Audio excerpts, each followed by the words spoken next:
ओम श्री गणेशाय नमः। ओम श्री सरस्वतीय नमः। ओम श्री गुरुभ्यो नमः।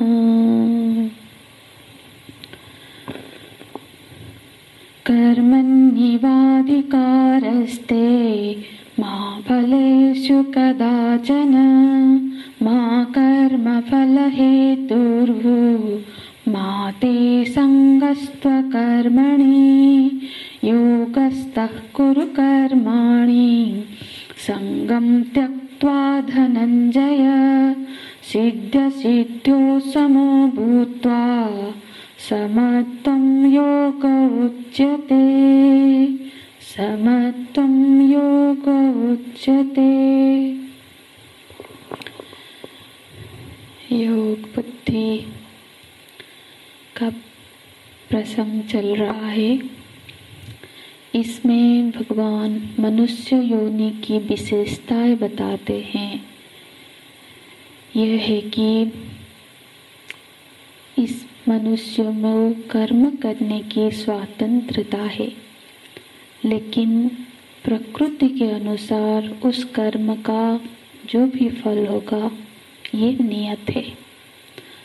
तो बोलते हैं ना कि बोया पेड़ बबूल का आम कहाँ से पाए। तो कौन से बीज में से कौन सा पेड़ आएगा, कौन सा फल आएगा, ये नियत है। तो स्वतंत्रता कहाँ है? बीज बोने में। कौन सा बीज हम बो रहे हैं। तो आप बीज के जगह पे कर्म को रख के सोचेंगे तो कौन सा कर्म हम कर रहे हैं। शास्त्र के द्वारा तो निर्धारित किया गया है कि कौन से कर्म विहित है, कौन से कर्म निषेध है।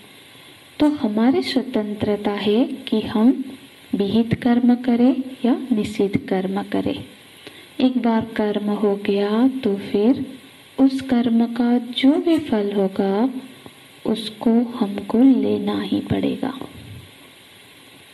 फिर वहाँ शास्त्र नहीं बोलेगा कि तुमको ये कर्म फल लेना चाहिए, वहाँ तो लेना ही पड़ेगा। पिछले कक्षा में हम चर्चा कर रहे थे कि दुनिया में कर्म में प्रेरित करने वाले कुछ चीजें हैं, जैसे कि प्रशंसा, पुरस्कार, प्रमोशन आदि। पर उससे भी नीचे कर्म में प्रेरित करने वाली चीज हम देखें तो वो है हमारी इच्छाएं। हमारे कर्म को प्रेरित करती है हमारे इच्छा। ये हमको पसंद है, ये ना पसंद है। जो पसंद है वही करूँगा, जो नहीं पसंद है वो नहीं करूँगा। एक तो हो गया पसंद नापसंद, और दूसरा जरूरत है कि हमको इसकी जरूरत है, इसलिए उसको प्राप्त करने के लिए हम प्रयत्न करते हैं, कर्म करते हैं। पैसा चाहिए तो जॉब किया, सर्विस किया या बिजनेस किया, कुछ किया। तो फिर कर्म जॉब किया तो फिर उसमें प्रोत्साहन, उपलब्धियां वो प्रेरित करती है। तो ये तो साधारण जो कर्म के धरातल की बात है। योग बुद्धि अब इसमें आई नहीं है। इससे ऊपर जब थोड़ा उठते हैं, अब ये निर्णय करता है कि मेरा कर्तव्य क्या है। इच्छा परायण जीवन से कर्तव्य परायण हो जाना, ये एक बौद्धिक निर्णय है। क्योंकि कर्तव्य हमेशा पसंद हो ये कोई, इसकी कोई गारंटी तो है नहीं। चाहे मुझे पसंद हो या ना हो, यदि ये मेरा कर्तव्य है तो मुझे ये करना है। इच्छा परायणता से कर्तव्य परायणता हो जाना योग बुद्धि का पहला, इसको योग बुद्धि को आरोहण करने का पहला कदम है, पहला पड़ाव है। व्यक्ति की इससे सामर्थ्य में बहुत परिवर्तन आता है। हाँ, उसके कार्य क्षेत्र बदल जाते हैं। जैसे कि हम समझते हैं कि जैसे एक व्यक्ति इच्छा परायण जीवन में, तो सिर्फ इच्छा परायण मतलब उसकी इच्छाएं, उसकी सुख सुविधा को देखते हुए वो कर्म करता है।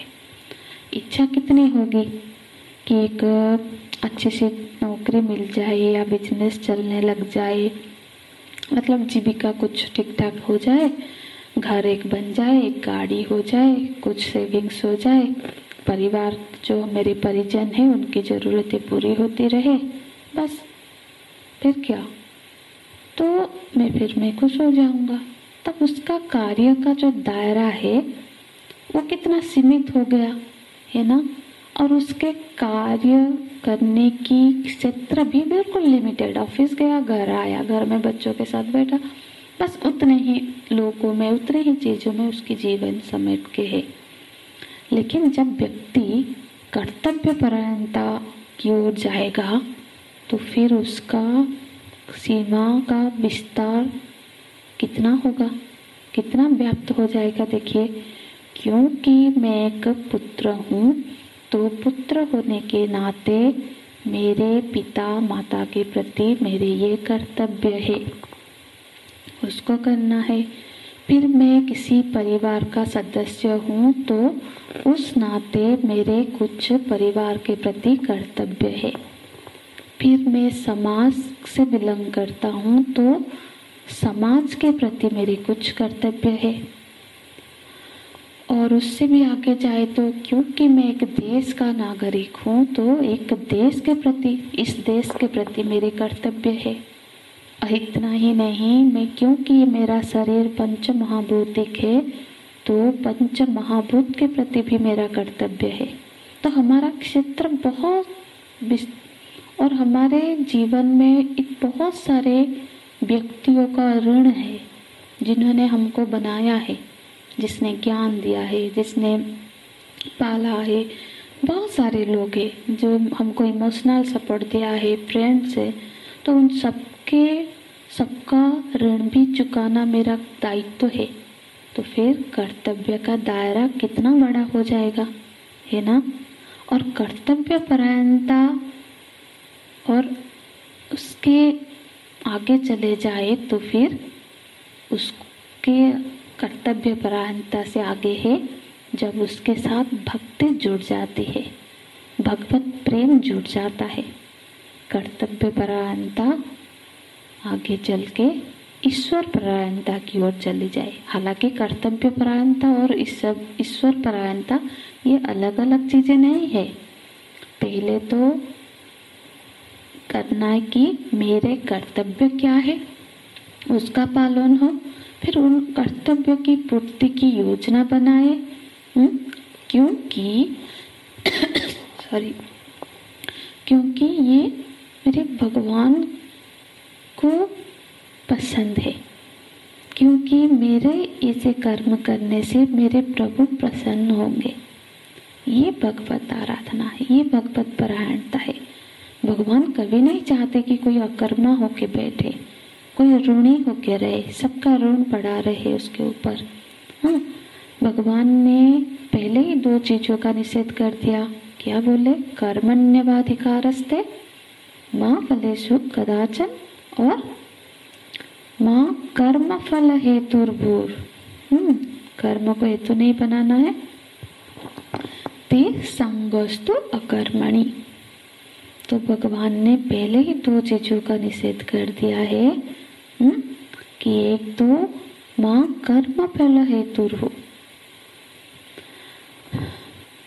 कि माने इच्छा परायण जीवन नहीं हो, कर्म को ही, फल को ही हेतु बना के मत जियो। दूसरा, अकर्मण मत बनो, अकर्मणता का जीवन ना हो। तो फिर दोनों के बीच का रास्ता है कर्तव्य परायणता। तो ये योग बुद्धि है। इसको भगवान ने कहा है अगले श्लोक में, योगस्तः कुरु कर्माणि। स्तः माने स्थिर होके, बैठकर।